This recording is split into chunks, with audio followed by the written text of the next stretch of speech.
Pour profiter pleinement, éteignez les lumières, mettez votre casque ou vos écouteurs, fermez les yeux, relaxez-vous.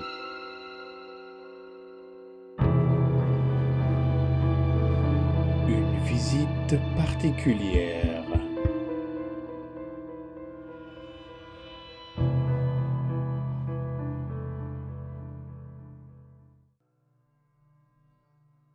À dire vrai, je n'ai plus aucune idée de ce qui se passe.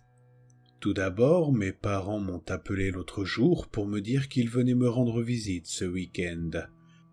Ça a l'air normal, non ? Ça le serait si mes parents n'avaient pas été tués dans un horrible accident de voiture à cause d'un semi-remorque l'année dernière. Hier, mon petit frère m'a appelé. Il avait l'air incroyablement troublé par quelque chose, alors je lui ai demandé ce qu'il n'allait pas.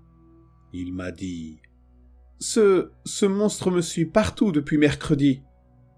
Au début, je ne l'ai pas cru, mais je lui ai quand même demandé de me décrire le monstre.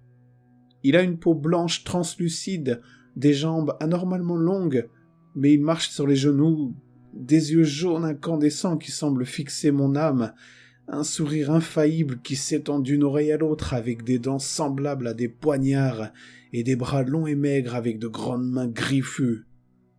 Une vague de frissons m'a soudain envahi, me figeant sur place.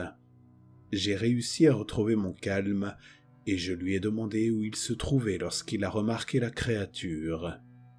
Je marchais vers le centre-ville pour acheter de la nourriture pour mon chat, quand j'ai remarqué quelque chose qui bougeait dans le parking de l'autre côté de la rue. Je me suis concentré sur cette chose et j'ai cherché à la voir bouger. C'est alors que j'ai remarqué un visage qui me regardait de l'autre côté d'une voiture au 7e étage de la structure, ce sourire maudit perpétuellement gravé sur son crâne. J'ai été pétrifié rien qu'en essayant de visualiser cette créature. « Je dois y aller, je te rappellerai plus tard », m'a-t-il dit en raccrochant le téléphone. Est-il fou ? Suis-je fou ? Je ne sais même plus quoi croire. Mon frère m'a rappelé. Ce qu'il m'a dit a provoqué un tsunami de peur pure et implacable dans tout mon corps. J'ai rencontré les monstres hier soir. Je suis resté bouche bée. Comment peut-il être encore en vie ?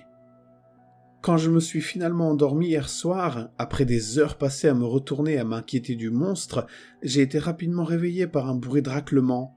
On aurait dit des ongles sur un tableau noir et j'ai eu la chair de poule sur les bras. J'ai avancé d'un bond dans mon lit pour trouver la source du bruit.